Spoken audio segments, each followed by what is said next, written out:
Muy buenas noches, Puerto Rico. Les habla el doctor Jaime Claudio Villamil, profesor de Medicina de Familia de la Universidad de Puerto Rico, y les doy la bienvenida a una nueva edición de Saludemos por Radio Isla 1320 AM y como siempre disponible en YouTube en mi canal DR Jaime Claudio. Hoy vamos a hablar de una experiencia que escucho con enorme frecuencia en la oficina. Doctor, no puedo decir que estoy enfermo, pero ya no me siento como antes. Me falta energía, me cuesta concentrarme, estoy perdiendo fuerza. Ya no tengo el mismo impulso, el mismo ánimo, la misma claridad ni el mismo deseo de hacer cosas. Y entonces aparece una palabra que hoy parece explicarlo todo, las hormonas. Se habla de testosterona baja, estrógeno bajo, progesterona, tiroides, cortisol, DHA, pregnenolona y hasta optimizar las hormonas para volver a sentirse joven. Pero aquí es que tenemos que detenernos y hacer una pregunta mucho más importante. ¿Estamos ante un verdadero desbalance hormonal o estamos atribuyendo a las hormonas síntomas que pueden venir de dormir mal, tener apnea del sueño, perder músculo, estar anémico, vivir bajo estrés, sufrir depresión, tomar determinados medicamentos o simplemente habernos desacondicionado físicamente? Porque no toda fatiga es testosterona baja, no toda niebla mental es menopausia, no toda pérdida de deseo es hormonal. Y no toda cifra que aparece fuera de un supuesto rango óptimo requiere tratamiento. Esta noche vamos a separar la ciencia de la promoción comercial. Vamos a hablar de cuándo el reemplazo hormonal puede ser una intervención médica legítima y que devuelva función, bienestar y calidad de vida, y cuándo se convierte en una promesa de rejuvenecimiento que no está suficientemente sustentada. Vamos a concentrarnos especialmente en el reemplazo de testosterona en el varón mayor, pero también en las mujeres. ¿Qué síntomas realmente levantan la sospecha? ¿Qué se mide correctamente?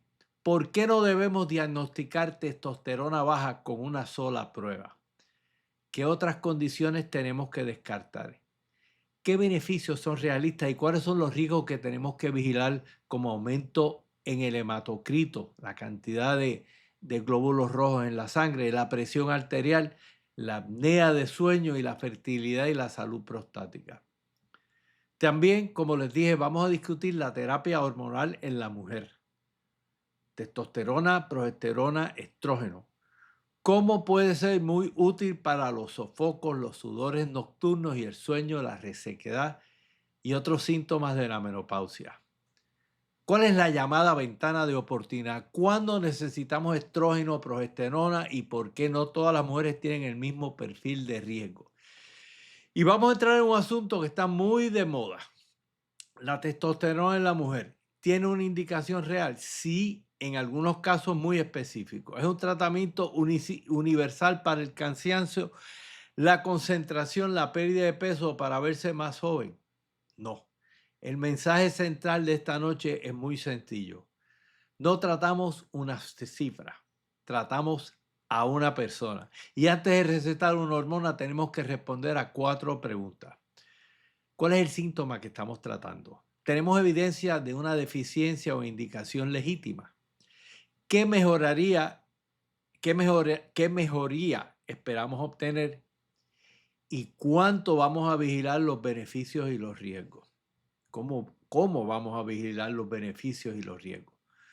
Porque la buena medicina hormonal no consiste en perseguir juventud, consiste en recuperar función cuando existe una razón médica para hacerlo. En los próximos 50 minutos vamos a explorar cómo evaluar la pérdida de energía, concentración, fuerza, deseo y ejecutoria en la tercera edad, después de los 60, cuáles son los ladrones silenciosos que pueden estar detrás y cuándo una intervención hormonal realmente hace sentido.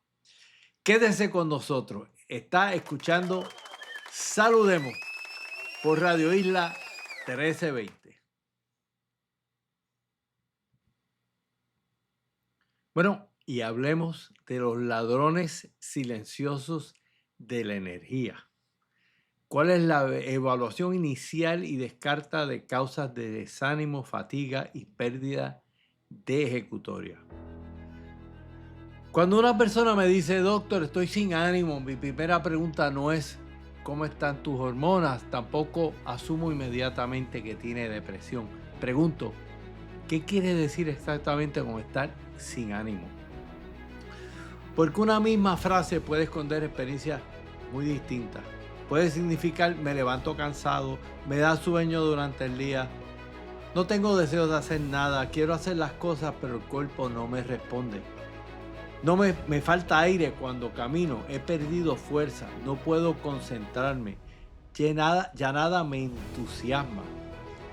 Y esas experiencias no tienen necesariamente la misma causa ni reciben el mismo tratamiento.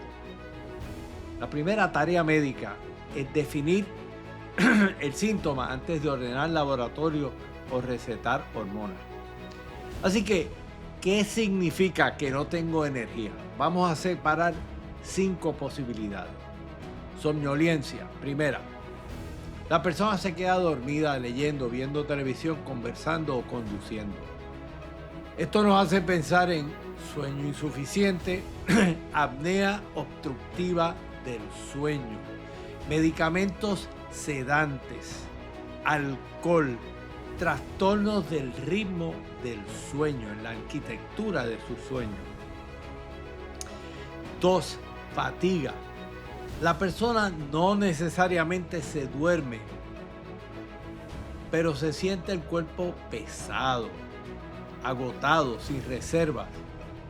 Puede relacionarse con anemia, enfermedad tiroidea, diabetes, enfermedad cardíaca, renal o hepática, inflamación, infecciones, medicamentos, estrés persistente.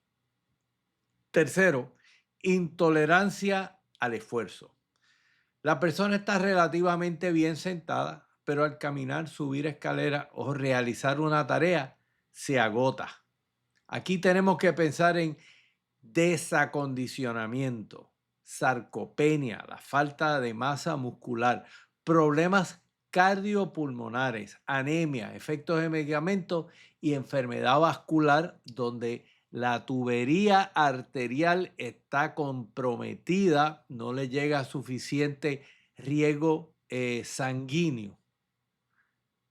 Así que todas estas cosas son importantes tenerlas en perspectiva.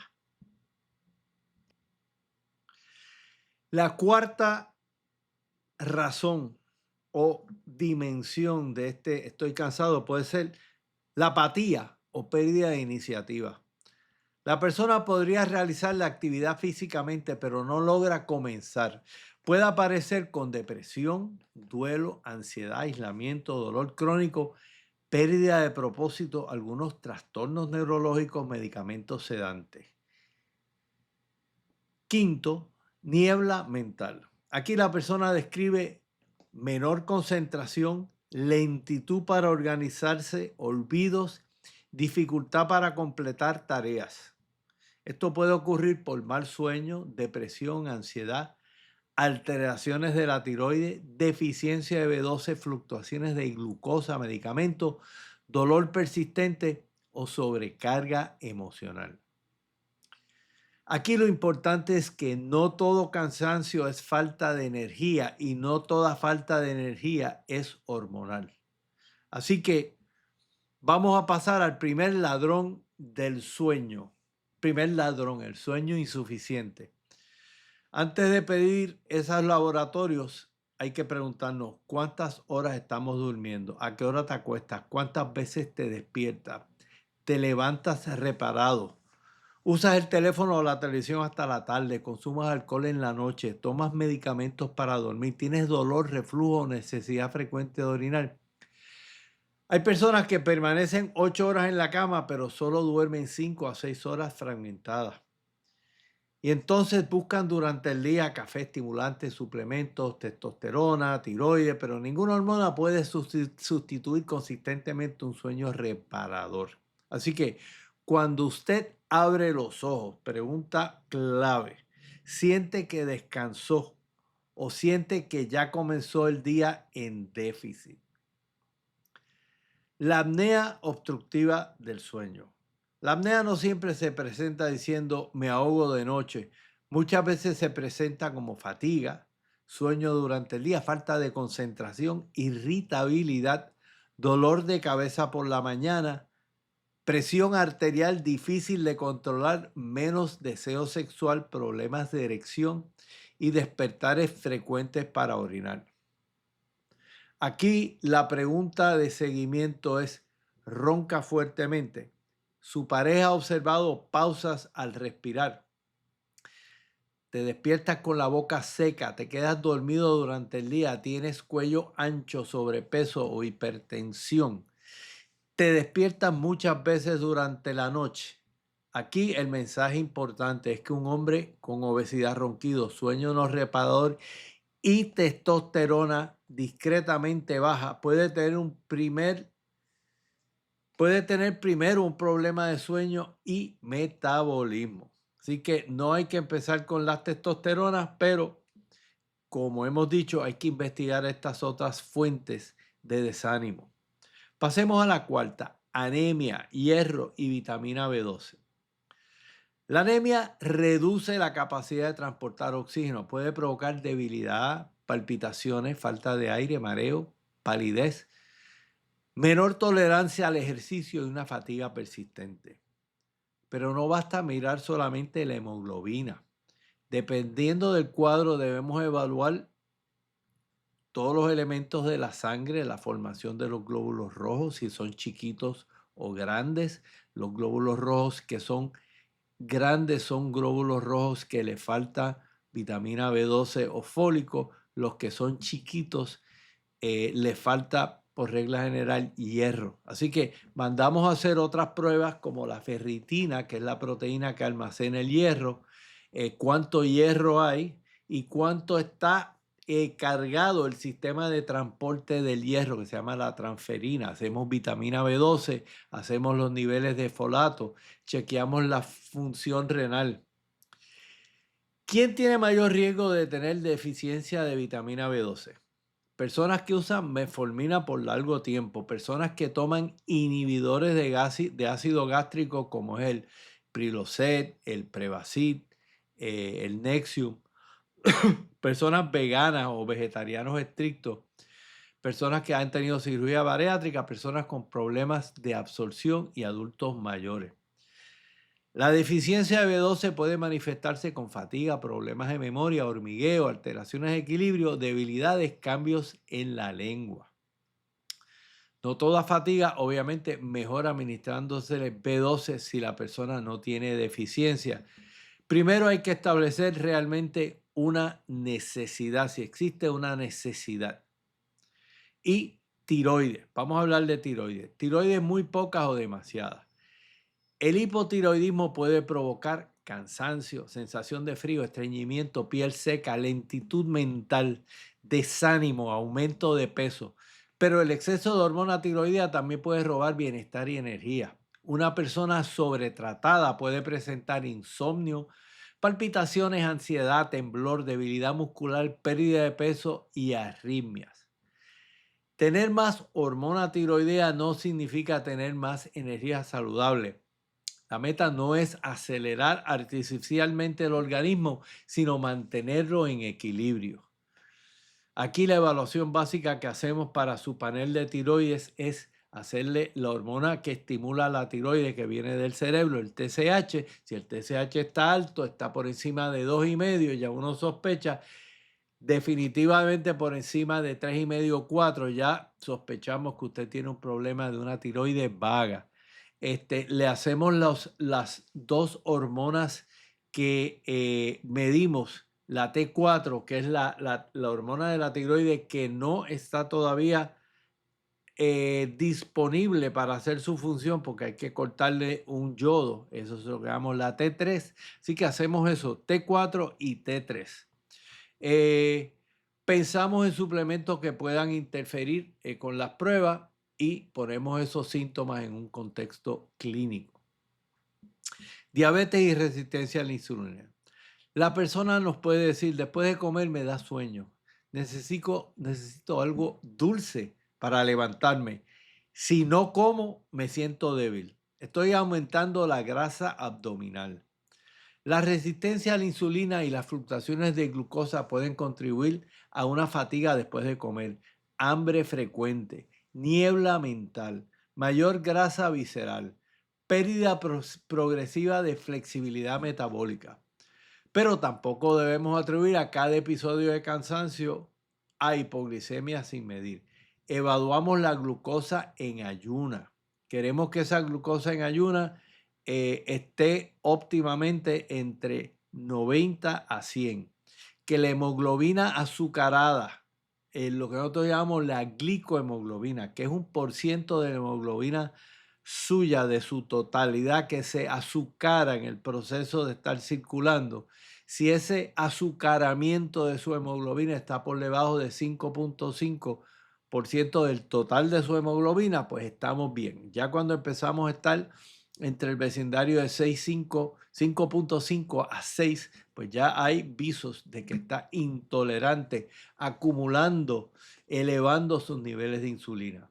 Hay que velar sus medicamentos, el patrón de alimentación, la grasa abdominal. Chicos, queremos que estén bajo 40 en cintura a nivel del ombligo, y las chicas que estén por debajo de 35 pulgadas. Así que todo esto es importante. La energía metabólica no se corrige simplemente añadiendo azúcar, café o estimulantes durante todo el día. Pasemos a considerar la sarcopenia o el desacondicionamiento. A veces la persona nos dice, mire, estoy cansado, pero lo que realmente ha perdido es potencia muscular. Señales frecuentes: dificultad para levantarse de una silla, menor velocidad al caminar, evitar las escaleras, pérdida de fuerza de agarre, piernas más delgadas, inseguridad al caminar, fatiga con tareas antes que eran sencillas. La pérdida muscular crea un círculo vicioso. Me muevo menos porque me siento débil y me debilito más porque me muevo menos. Así que hay una evaluación funcional sencilla que hacemos, que es levantarse de una silla 5 veces. La fuerza de agarre, que le damos un dinamómetro para que usted prense eso con la mayor fuerza que pueda, y dependiendo de eso y su edad, pues sabemos si usted está con buena fuerza de agarre, y la fuerza de agarre es un buen representativo, o sea, representa la fuerza general que usted tiene. Así que eso, la velocidad al caminar, la circunferencia muscular.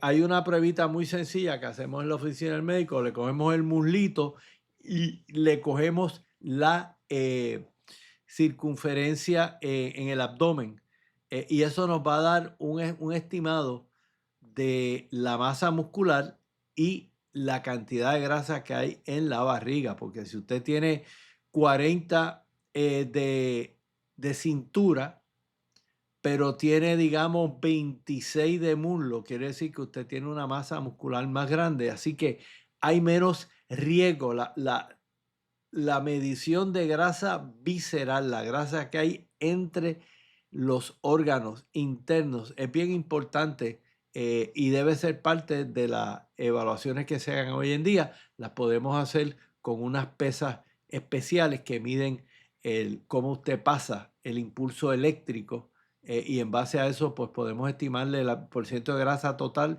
la grasa que hay alrededor de la vísceras, y el porcentaje de masa muscular. Obviamente la persona que también tiene debilidad o sarcopenia, tiene historial de caída, consume poca proteína, y necesita obviamente desarrollar una rutina de fuerza. En ocasiones no falta una hormona, falta músculo, y recuperar músculo requiere entrenamiento de resistencia progresiva, proteína suficiente. Muchas veces esto envuelve de 80 a 100 gramos al día, el equivalente más o menos de 6 a 8 onzas de carne, pescado o sus equivalentes en habichuelas, en queso. buen sueño, o sea, usted libera la hormona de crecimiento, que es una hormona que estimula el crecimiento muscular cuando duerme. Si duerme mal, esa hormona se disminuye su síntesis. Así que todas estas cosas son bien importantes. Bien importante, por supuesto, descartar que usted no tenga depresión, un duelo, ansiedad y una pérdida de propósito. Hay que preguntarnos, ¿ha perdido interés o placer? ¿Se siente triste o vacío? ¿Ha sufrido una pérdida reciente? ¿Tiene ansiedad constante? ¿Ha dejado de participar en actividades significativas? ¿Siente que ya no tiene una función o propósito? La depresión puede presentarse en un adulto como fatiga, irritabilidad, dolores físicos, problemas de sueño, falta de concentración, aislamiento y no siempre como tristeza evidente. Una distinción útil es una persona fatigada desea hacer cosas, pero siente que no puede. Una persona deprimida con falta de deseo puede sentir que nada vale la pena o que nada le produce placer. Con frecuencia, ambas condiciones se superponen. Una pregunta bien importante, ¿usted no hace las cosas porque el cuerpo no le responde o porque ha dejado de encontrarle sentido? Una señal de alarma bien importante es si existe desesperanza profunda, ideas de muerte o que mejor para uno sería o para la familia que uno terminara esta existencia agotadora, pensamientos de hacerse daño. Si esto está presente, busque ayuda inmediatamente. No debe esperar que un suplemento, una hormona resuelva este problema. Finalmente vamos a hablar de medicamentos, el ladrón que a veces olvidamos. Antes de añadir algo, hay que pensar en cómo las medicinas, como las medicinas que usamos como para dormir, las benzodiazepinas, el Ambien, el Conopin, el Restoril, pueden estar quitando la energía por el día. Los antihistamínicos sedantes, los relajantes musculares, algunos antidepresivos, combinaciones de varios fármacos. Es bien importante revisar su lista de medicamentos. Hoy en día tenemos estas herramientas de inteligencia artificial que le permiten a su médico hacer, como decimos, copiar y pegar todos sus medicamentos y verificar, porque muchas veces los médicos no necesariamente nos acordamos de todas estas interacciones, pero hoy en día todo médico debe verificar estas interacciones de medicamentos que pueden ser detrimentales. Antes de recetar energía, revisemos los medicamentos que están apagando. Y por supuesto, el alcohol. El alcohol es importante que hagamos acomodo razonable. El exceso de alcohol puede empeorar el apnea de sueño, el equilibrio, la memoria, la depresión y puede tener interacciones con otros medicamentos. Así que es importante tenerlos en perspectiva. Así que ante una persona que dice, doctor, estoy sin ánimo y sin energía, la versión inicial debe recorrer estos 4 territorios. Sueño, duerme suficiente y respira bien durante la noche. Cuerpo, existe anemia, enfermedad tiroidea, alteración metabólica, enfermedad sistémica o pérdida muscular. Mente y circunstancias, existe depresión, ansiedad, duelo, aislamiento, sustancias y medicamentos. Algo que toma para dormir, para el dolor, para la ansiedad o por la recreación o recreativamente lo está pagando durante el día. Todas esas cosas son importantes. Después que tengamos esto evaluado, entonces sí nos toca evaluar si existe una deficiencia hormonal y cómo medimos la testosterona, en qué momento y cómo iniciamos y mantenemos un proceso integrado de mejorarle sus niveles de hormonas, especialmente testosterona. Bueno, pasemos a hablar de la testosterona. Un hombre llega con fatiga, menos fuerza, menos deseo sexual o menor concentración y nos pregunta, doctor, ¿cuánto tengo la testosterona?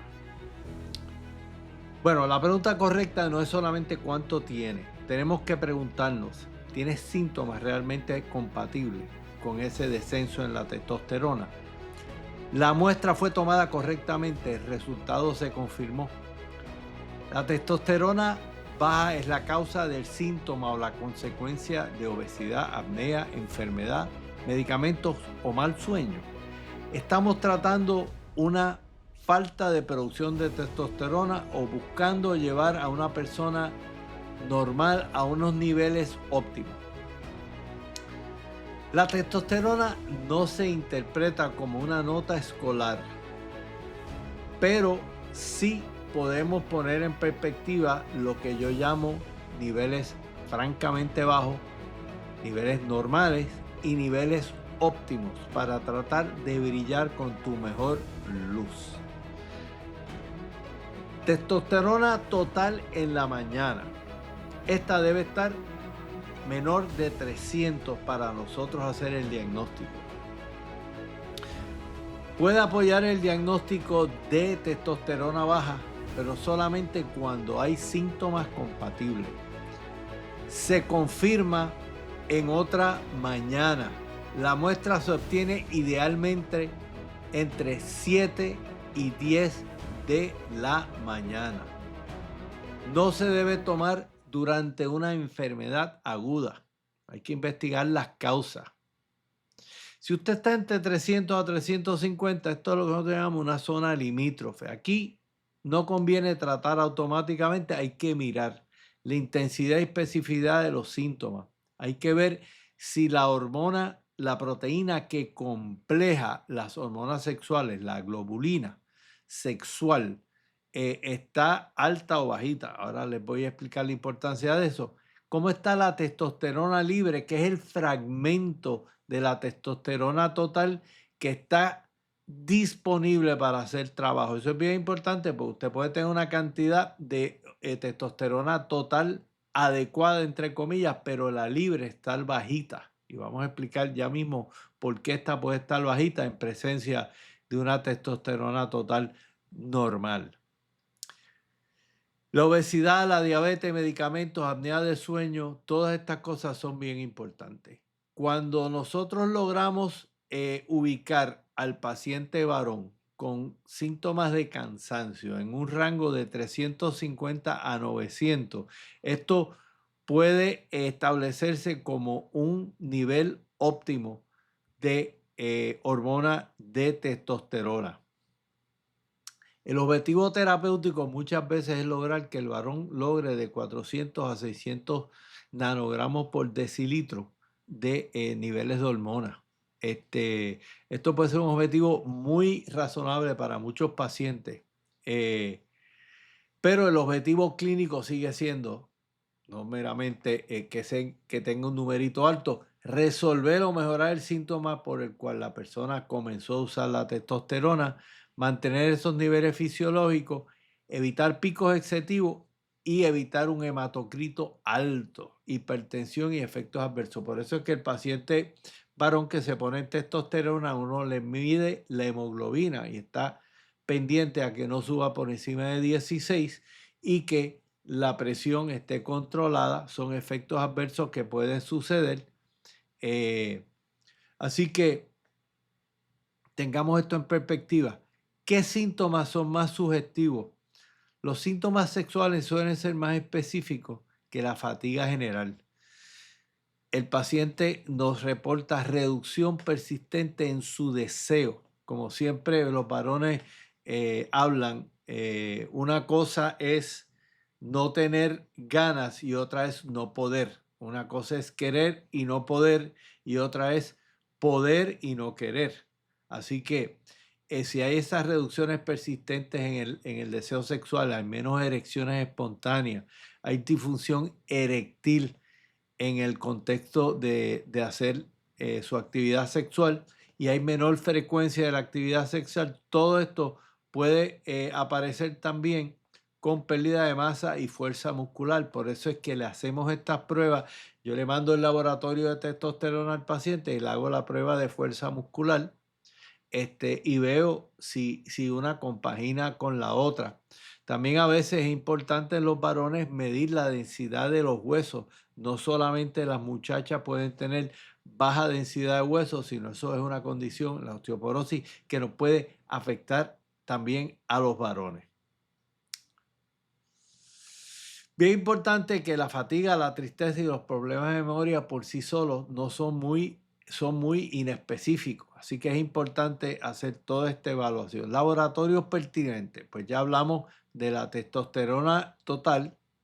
Debemos tener 2 mediciones matutinas en días diferentes, temprano en la mañana, y de nuevo, menos de 300 nos confirma, y más de 350 generalmente se considera en un rango razonable, a menos que la persona quiera mejorar su rendimiento, su nivel de concentración, desempeño atlético. Así que ahí podríamos considerar varias estrategias para subirlo entre 450 a 600 nanogramos.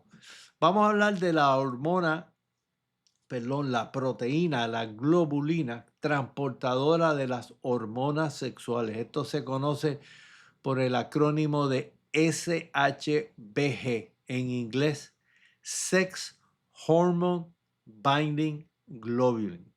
Determina cuánta de la testosterona permanece unida y cuánta está disponible. Si usted tiene esta globulina elevada, esto puede ocurrir con el envejecimiento porque tenga un problema de tiroides elevada, que tenga enfermedad del hígado y por algunos medicamentos.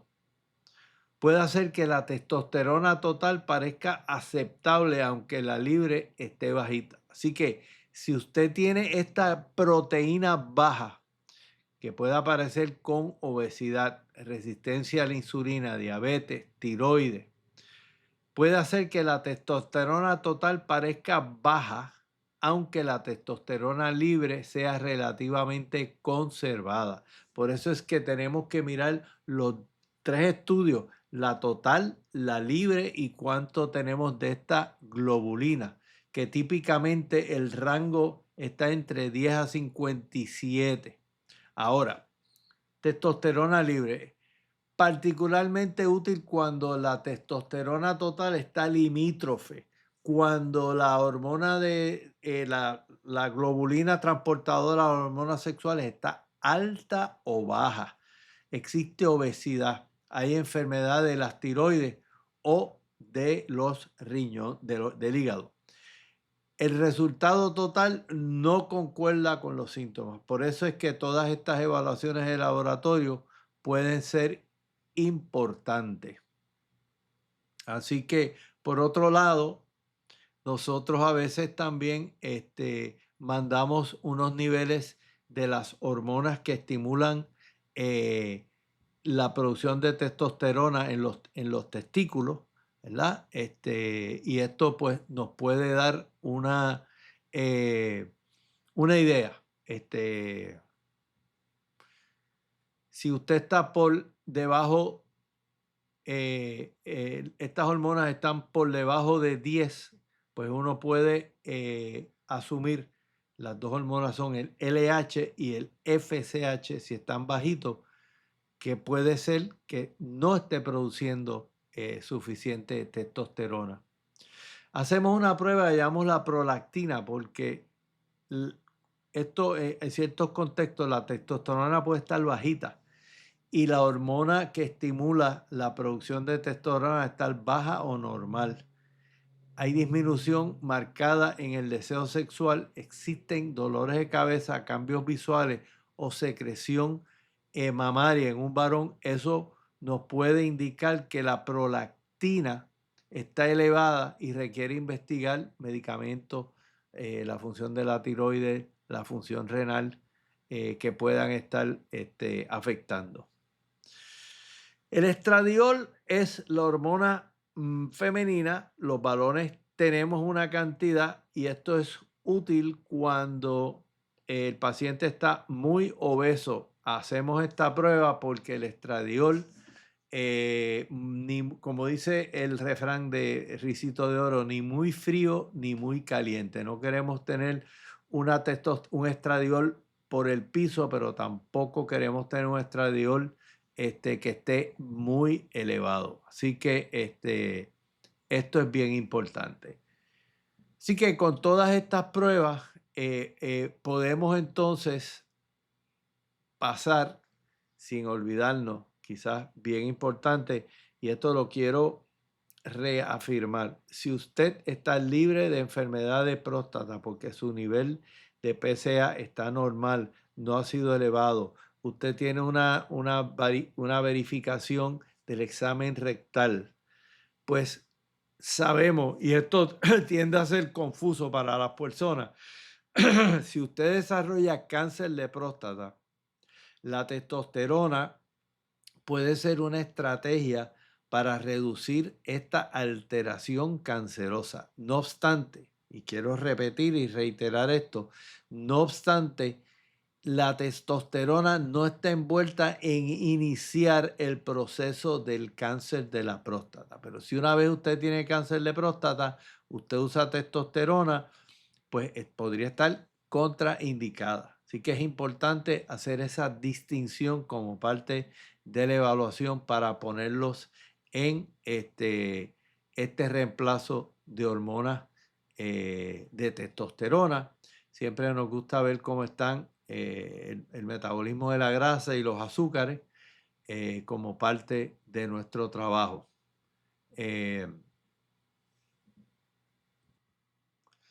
Bueno, y pasemos a darles ejemplos de reemplazo. Estas no son estas son dosis educativas iniciales, no son una receta universal y se ajustan según edad, síntomas, laboratorio, otras condiciones que pueda tener el paciente. Vamos a empezar con la testosterona inyectada intramuscular. Ejemplo inicial conservador. Empezamos 50 a 75 miligramos una vez por semana. 75 a 100 miligramos una vez por semana también es un ejemplo frecuente. Una alternativa dividida, si el paciente no tiene problema con inyectarse 2 veces por semana, sería 40 a 50 miligramos 2 veces por semana. Dividir la dosis puede reducir los picos altos de testosterona, las caídas antes de la próxima inyección, irritabilidad o fluctuaciones de ánimo, variabilidad en los niveles de deseo sexual y conversión excesiva a estradiol en algunos pacientes. El régimen más antiguo que se usa son 100 a 200 miligramos de cipionato de testosterona cada 2 semanas. Esto es válido, pero puede producir un pico alto los primeros días y una caída sintomática antes de la próxima dosis. Ejemplos con presentación de 200 miligramos por mililitro sería darle un cuarto de cc, que serían 50 miligramos, o darle 0.375 mililitros, 0.375 ml, que sería 75 miligramos, o darle 0.5 o medio cc, 100 miligramos. Después de esta administración, ¿cuándo debemos medir? En un régimen semanal puede medirse cerca del punto medio del intervalo, o sea, justo antes de la próxima dosis para evaluar el valle. La importancia aquí es utilizar siempre un momento similar para poder comparar.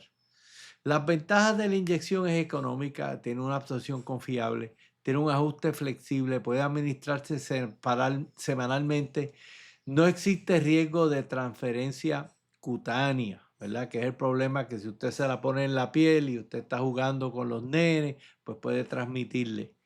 La desventaja, pues por supuesto, se tiene que pinchar en los picos y los valles.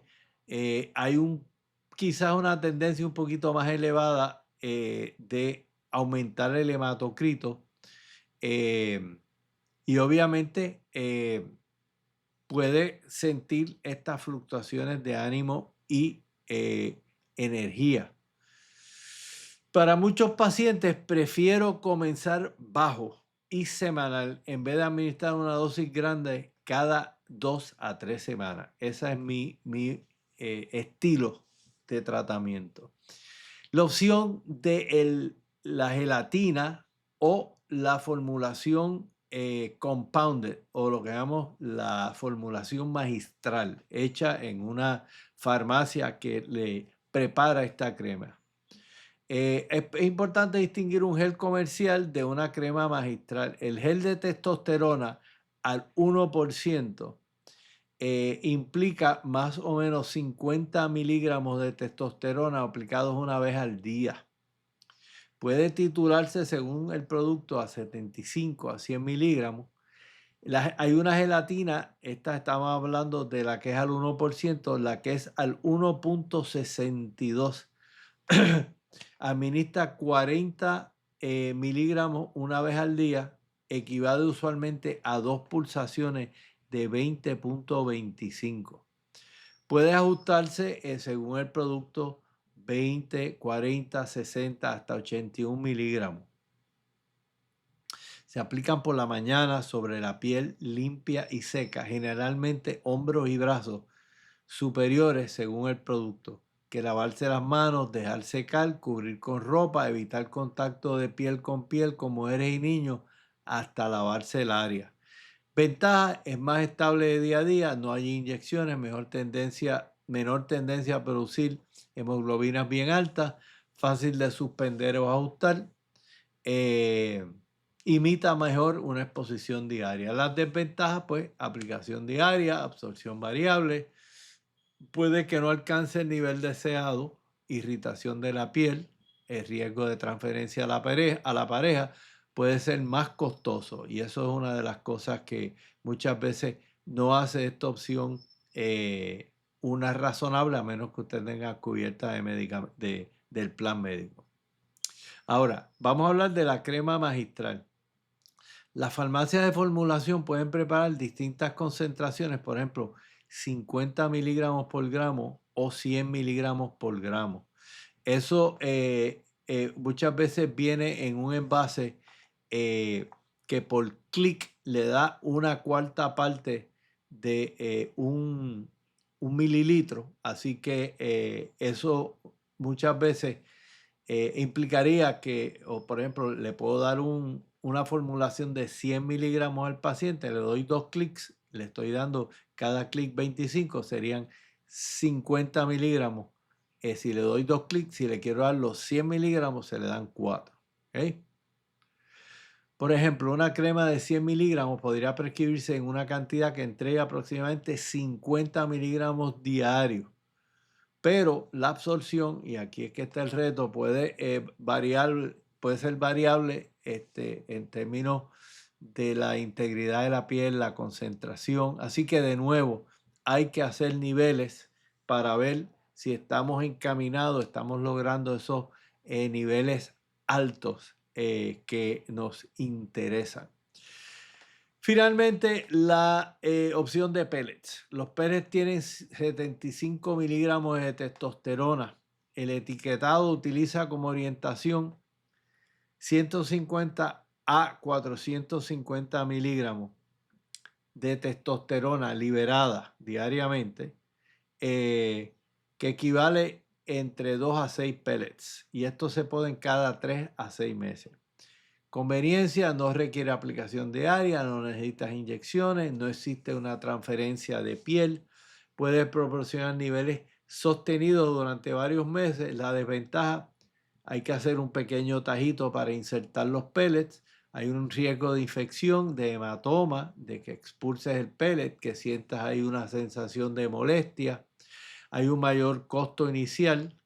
Y obviamente si la dosis no es la que es, pues es difícil ajustarla hasta que vaya bajando por cuenta propia el producto. Si aparecen efectos adversos, obviamente el medicamento continúa liberándose y habría que pues abrir el tajito y sacar el pellet para retirarlo. Así que son alternativas muy importantes. Vamos a hablarles ahora también rapidito de cosas que pueden subir la testosterona a través de suplementos y actividad física. Seguimiento después de empezar testosterona. A las 6 o 12 semanas o aproximadamente 3 meses hay que chequear cómo van los síntomas, los niveles de testosterona, cuánto está el hematocrito, cómo está la presión arterial, si ha tenido efectos adversos y cómo está el PSA. Después, a las 6 o 12 meses, si está estable y más pronto, si se cambia la dosis o la persona pues no se siente que está logrando lo que deseaba y si aparece hinchazón, dolor de cabeza, hipertensión, síntomas urinarios, dolor mamario o apnea. Típicamente, ¿qué son reglas o consideraciones para suspender? Si se consiguiera un nivel fisiológico, pero el síntoma por el cual iniciamos no mejora, tenemos que reconsiderar.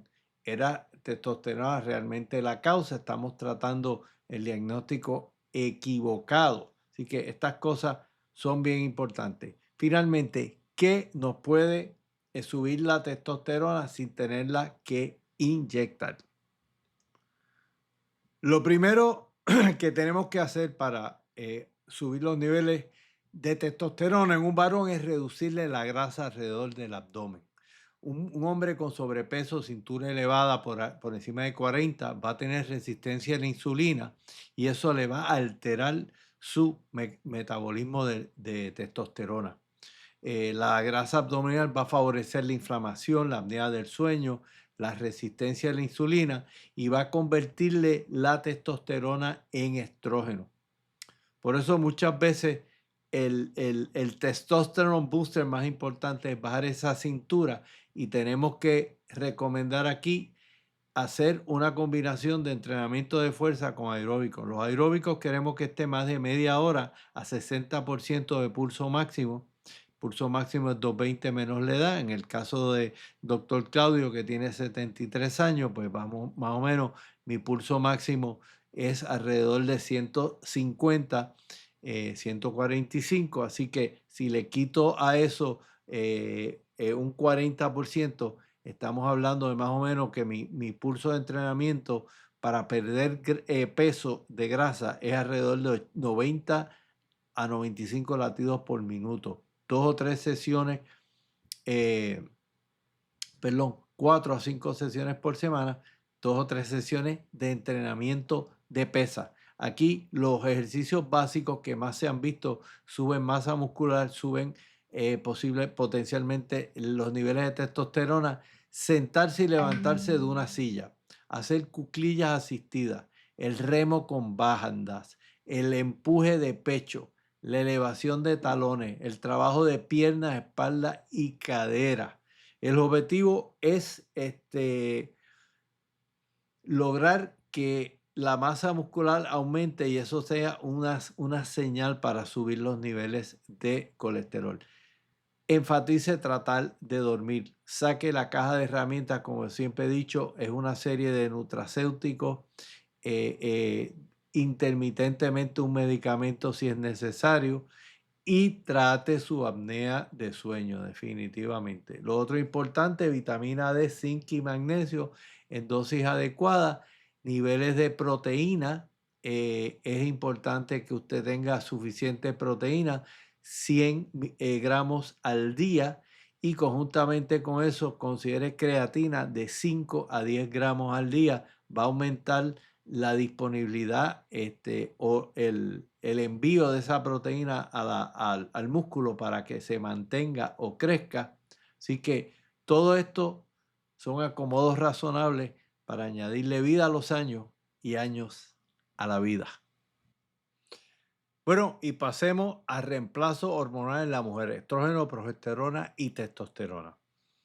Cuando hablamos de la terapia hormonal en la mujer, la pregunta no es si todas deben usar hormonas, sino qué síntomas queremos tratar, qué hormona corresponde y cuál es el riesgo individual. Vamos con estrógeno.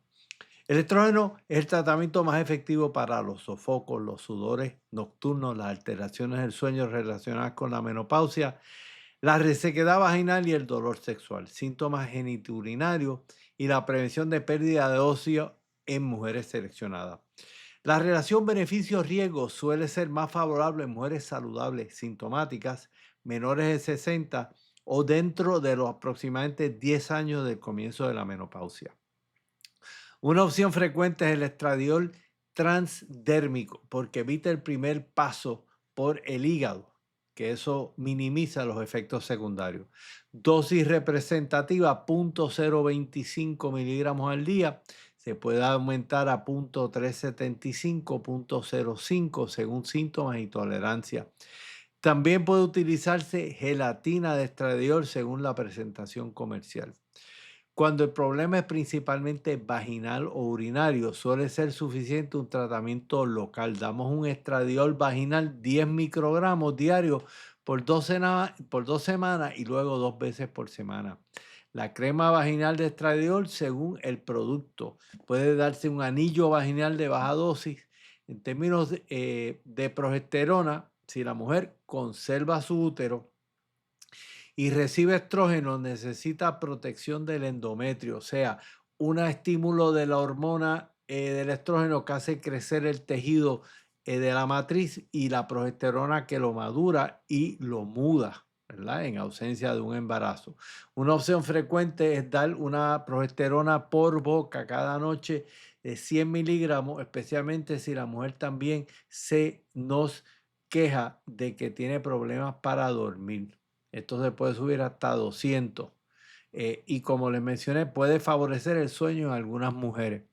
Si la mujer no tiene útero, generalmente no necesita progesterona, salvo esta indicación de mal dormir. Así que la testosterona en la mujer, esta es una indicación con mayor respaldo es si tiene un trastorno del deseo sexual. La mujer está desanimada sexualmente, deseo sexual persistentemente bajo que causa malestar y que no se explica porque tiene dolor vaginal, depresión, problemas de pareja, mal sueño, estrógeno suficiente. Ahí es que podría ayudar una formulación magistral de testosterona en crema, 1%, 10 miligramos por gramo, y usualmente se aplica una cantidad que suministra aproximadamente 5 miligramos al día. Así que eso es bien importante. Se puede usar, típicamente es una décima parte de la cantidad que se usa en varones. Y obviamente una vez empezamos la terapia, reevaluamos en 6 a 12 semanas. Hay que vigilar desarrollo de acné, vello facial, caída de cabello o cambio de voz. Suspender si no existe beneficio clínico después de aproximadamente 6 meses. Mi resumen: estradiol para síntomas menopáusicos bien definidos, progesterona si conserva el útero y necesita mejorar el mal dormir, estrógeno vaginal cuando el problema es local, testosterona para el deseo sexual hiperactivo. Es cuestión de un acomodo razonable para lograr vivir añadiéndole vida a los años y años a la vida. Bueno, y como me gusta hacer, nos despedimos acompañados de una música que para muchos de nosotros no es solamente un himno en memoria, pertenencia y compromiso. La Universidad de Puerto Rico, y muy especialmente nuestro recinto de Río Piedra, ha sido durante generaciones uno de los grandes espacios donde Puerto Rico se ha pensado a sí mismo. En sus salones se han encontrado las ciencias y las humanidades y la literatura y la investigación y la conciencia social.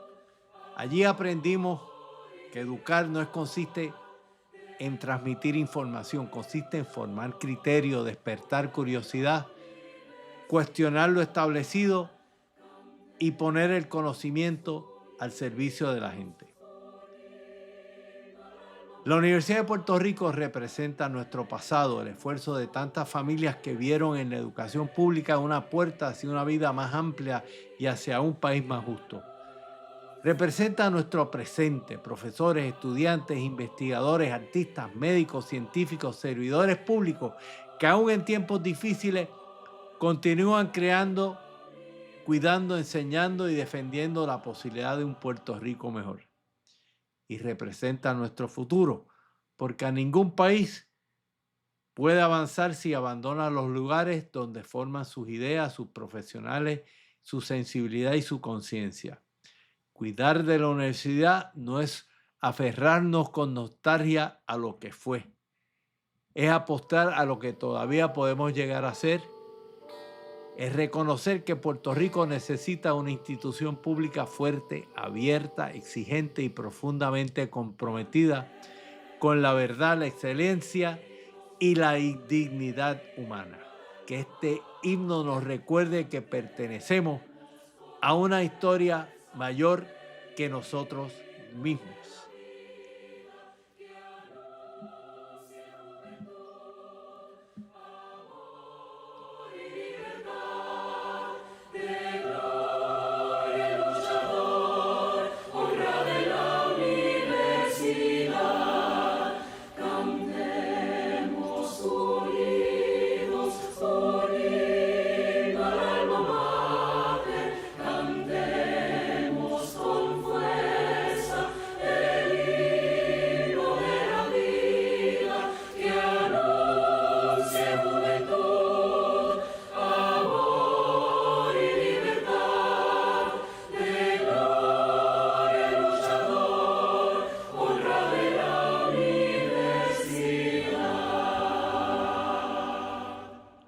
Saludemos.